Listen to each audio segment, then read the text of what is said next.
¿Cómo está Carlos Luis? ¿Me está escuchando? Muy buenos días, Jimmy. Fuerte y claro. Gracias. O sea, por hacerlo poner terno hasta ahora me da hasta pena, pero así es la vida, abogado.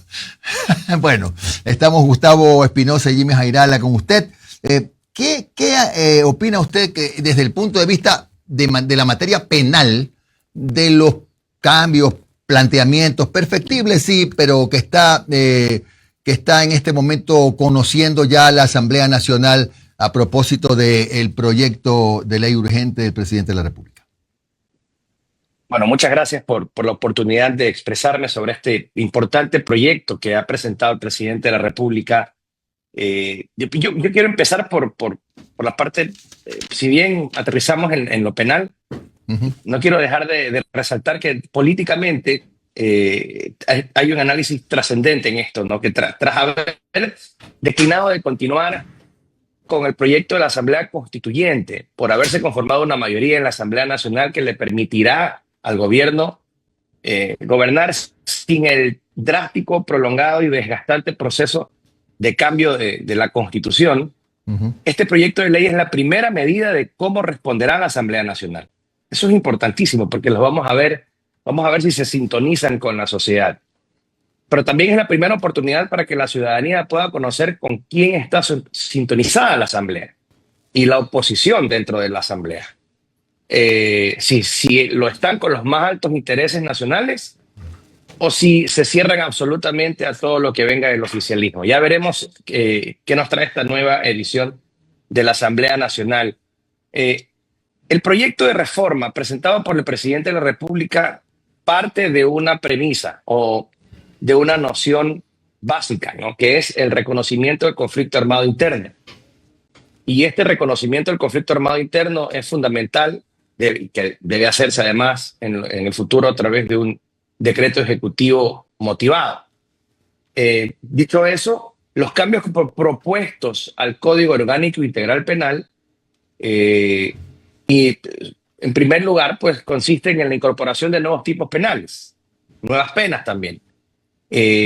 Obviamente abordadas desde la dinámica del conflicto armado interno. Aborda sanciones a personas que pertenezcan a los grupos armados organizados, a los GDOs, durante este conflicto armado interno y que podrían acarrear penas de entre 22 y 26 años de prisión. Y en cuanto a los líderes de estas organizaciones, pues sanciones de penas privativas de libertad que oscilan entre los 26 y 30 años. Ajá. Sí. La pregunta entonces es, ¿qué diferencia eso de lo que tenemos ahora? Ahora podemos acercarnos hacia el fenómeno criminal desde la perspectiva de la asociación ilícita, desde la perspectiva de la delincuencia organizada, que tienen penas menores, que tienen escenarios distintos. Peor si hablamos del terrorismo, que digamos es el delito más grave, pero que no se compadece con la realidad y con la actualidad. Es así como, por ejemplo, en el artículo 474.5 de la reforma se establece que las armas, explosivos, municiones y accesorios usados por los grupos criminales y que hayan sido decomisados pasarán inmediatamente para el uso de la Policía Nacional o las Fuerzas Armadas. Entonces, la pregunta de rigor, ¿cómo es esta circunstancia ahora? ¿Qué pasa cuando hoy, con el Código Orgánico Integral Penal tal como está, durante un operativo la policía o la fiscalía o las Fuerzas Armadas decomisan armamento, decomisan municiones, explosivos y accesorios, por ejemplo, vehículos, dinero? Todos estos recursos no pueden ser, su dominio no puede ser trasladado, su utilización no puede ser dispuesta para el gobierno, para la Policía Nacional, para las Fuerzas Armadas, para la Fuerza Pública, sino hasta la finalización de todo un proceso penal, que es largo, obviamente, y que con esto, tras la imposición de una pena real, como es la pena del comiso, pues recién entonces, cuando ya los bienes están destruidos o han pasado años, incluso a veces décadas, pues la Policía Nacional ha tenido que continuar en las mismas condiciones. Y aquí lo importante y lo fundamental es ver cómo hay un desequilibrio entre los recursos que tiene, que son aparentemente infinitos, Ujú. la delincuencia organizada y los recursos que tiene la Policía Nacional. Así que yo creo que esta reforma es favorable. Eh, el artículo 482.1, por ejemplo, busca que los inmuebles en los que operen los grupos de delincuencia organizada podrían ser allanados sin tener una orden judicial. Y esto es lo que ha Exacto. escandalizado a muchos. Exacto, ese es un punto, efectivamente, ese es un punto que ha generado las mayores controversias. No obstante, y esto lo agrego por mi cuenta, no es para inducirle a que usted diga otra cosa, pero hay muchos países donde esto sí se aplica. Y aquí estamos aterrorizados, pero definitivamente cuando se trata de delitos de esta magnitud, sí se aplica. No sé si estoy equivocado, usted está para corregirme, abogado. No, no, no. En efecto, en otras realidades jurídicas, este tipo de allanamientos, la confianza que se le brinda a la fuerza pública es tal, que es lo que propone el gobierno nacional en este caso, que el allanamiento puede ejecutarse en flagrancia, pero de nuevo, se alarman con esto como si fuese algo absolutamente nuevo. Y déjeme decirle que aquí mismo en Ecuador no es tan nuevo. Ujú. ¿Ok? ¿Qué es lo que propone la reforma? La reforma propone que en ciertas circunstancias, es decir, aquellas que están relacionadas con la operación de los grupos de delincuencia organizada, podrán ejecutarse allanamientos sin tener orden judicial, pero posteriormente debe existir un control de un Ujú. juez especializado en conflicto armado interno que deberá recibir un informe de parte del organismo encargado del allanamiento con plazo de 24 horas para verificar lo actuado. Es decir, que aún puede ser verificado Claro, judicialmente, pero se actúa primero y se revisa después. claro, claro. ¿Cómo es ahora? ¿Cómo es ahora en el Código Orgánico Integral Penal para los Ujú. alarmistas? El Código Orgánico Integral Penal sí requiere obviamente una orden judicial previa, pero resulta que esta orden judicial previa no es requerida cuando el delito es flagrante. Es decir, la Ujú. fiscalía y la policía pueden continuar ejecutando, incluso allanando un domicilio, si el delito es flagrante. Y si es urgente y no flagrante, digamos, la policía tiene un dato y tiene que ejecutar, tiene que actuar, la ley hoy le permite obtener una, una orden, entre comillas, de Ujú. allanamiento a través Claro, de mensajes de texto, llamadas telefónicas, mensajes de WhatsApp. Es decir, fingiendo el ejercicio de la solicitud motivada y de la decisión motivada de un juez claro. previo, porque obviamente una llamada telefónica no te va a poder informar qué está sucediendo, sino con posterioridad. Y eso es exactamente lo que plantea la ley, que se Claro, compadezca más con nuestra realidad claro. actual. Abogado, Yo hay en este, algo. sí, Sí, sí, sí. No, diga, no le quiero cortar la idea. Después le hago la pregunta. sí, lo que quiero hacer es aportar que en este punto en particular vale la pena recordar que el derecho es una herramienta creada por la sociedad para estar al servicio de la sociedad y no al revés. Entonces, además, este derecho es mutable, este derecho se transforma, evoluciona de Ujú. acuerdo con las necesidades de esta sociedad. Dicho eso, no puede ser que lo estricto, la construcción estricta de una norma garantista, nos tenga sometidos a un permanente carrusel de impunidad Claro. cuando la necesidad requiere una reforma que nos permita defendernos a los ciudadanos de los delincuentes. Entonces el derecho Ujú. debe poder transformarse en aquella herramienta que nos sea útil Claro. para podernos defender de la delincuencia y no al A lo revés. que, claro, a lo que iba yo es que el temor que tienen algunos opositores, que por supuesto tienen derecho a hacer observaciones, es que esto se utilice como una herramienta de persecución política. Pero yo veo en lo que he revisado que está claramente especificado que se trata de este tipo de delitos relacionados con el crimen organizado, no en delitos supuestos con alguna vinculación política. Eso es lo que debe cuidar la Asamblea Nacional, que este proyecto no se transforme en una herramienta de persecución, sino que se mantenga como una herramienta de persecución, pero de la delincuencia organizada en el marco del conflicto armado interno. Y para eso a los alarmistas, a los que se oponen a absolutamente todo lo que proponga el gobierno o el oficialismo, les recuerdo lo siguiente, a la opinión pública que se permite ser objetiva, como yo, que el proyecto de ley no es otra cosa que eso, un proyecto, una idea, una propuesta. que este proyecto va a ser debatido en la Asamblea Nacional. Con urgencia sí, es decir, que en 30 días debe haber un resultado y me parece bien que los pongan a trabajar a los asambleístas.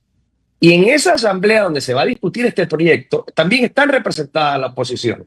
Tendrá la oportunidad de oponerse fundamentadamente. La opinión pública podrá participar, como estamos haciendo en este momento el día de hoy usted y yo. Pero además del resultado final que se produzca en la Asamblea Nacional, ya sea que se pronuncien dentro del término o que no lo hagan y que el proyecto pase por el Ministerio de la Ley, en 30 días todavía falta el control de constitucionalidad que hará la Corte Constitucional, ya sea de oficio o también quizás por alguna petición de alguna parte interesada. Y es entonces cuando nosotros, que vivimos en un Estado constitucional de derecho, comprendemos que este tipo de debates, que este tipo de propuestas, que nosotros le exigimos a un gobierno que haga algo distinto para tener resultados distintos, primero que es necesario y segundo que es urgente. ¿Qué tal, doctor? ¿Cómo está? Abogado Carlos Luis Sánchez Gaete, le saluda Gustavo Espinosa. En Un Café con JJ conversamos a esta hora de la mañana, 6:49, con el abogado Carlos Luis Sánchez. Abogado, por un lado, totalmente de acuerdo con usted con respecto a poner a trabajar a los asambleístas. Yo cubrí la Asamblea Constituyente de Montecristi. Las primeras semanas, viva la fiesta. Después aplastaron el acelerador. Que se pongan a trabajar desde el inicio de su nuevo periodo. Y segundo, esta ley, creo yo, como comunicador y abogado también, que aquí marcaremos la cancha de quienes están en contra y quienes están a favor de combatir a la narcodelincuencia. Completamente de acuerdo. Trae reformas sustanciales. Trae una reforma también muy polémica que se refiere a la prisión preventiva y su excepcionalidad. Crea un escenario o un caso en el que la prisión preventiva deja de ser excepcional. El artículo 534.1 se refiere que quienes cometen delitos relacionados a la dinámica del conflicto armado interno no tengan medidas sustitutivas a la prisión preventiva, con el fin de garantizar su asistencia a los procesos judiciales correspondientes y el cumplimiento de la pena. ¿Cómo es ahora este escenario? ¿Qué dice el Código Orgánico Integral Penal? Y principalmente, ¿qué dice la Constitución? Ahí está la clave. Que la prisión preventiva es una medida cautelar excepcional. Es decir, que es la última opción que debe tomar un juez, solamente cuando se justifique. En este caso, la ley habla de una presunción de derecho, que aquellos delitos relacionados con el conflicto armado interno se presume que se requiere la prisión preventiva. Esto no es una cosa extraordinaria, excepcional, es el derecho evolucionando hacia una necesidad social. ¿A quién no le ha molestado ver en los medios de comunicación el video de un delincuente ejecutando un sicariato o un robo a mano armada con heridos, con lesiones, con muertos, plenamente identificado quién es y que es detenido pocos momentos después, que es llevado ante la justicia penal y en unas horas recupera su libertad, poniendo en riesgo a la sociedad? La propuesta es desde antes. La propuesta ya tuvo un fracaso ante la Corte Constitucional porque fue una propuesta que, creo yo, excedió los parámetros que están fijados por el marco de convencionalidad.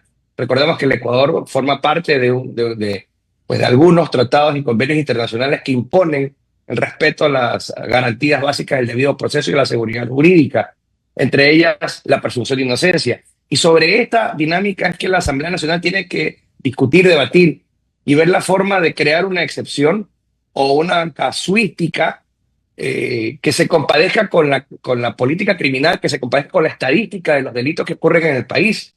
No puede ser que un delincuente que a vista y paciencia de la ciudadanía comete un delito, le quita la vida a una persona, no hayan dudas de quién es, no hayan dudas de qué hizo, en pocas horas esté en libertad.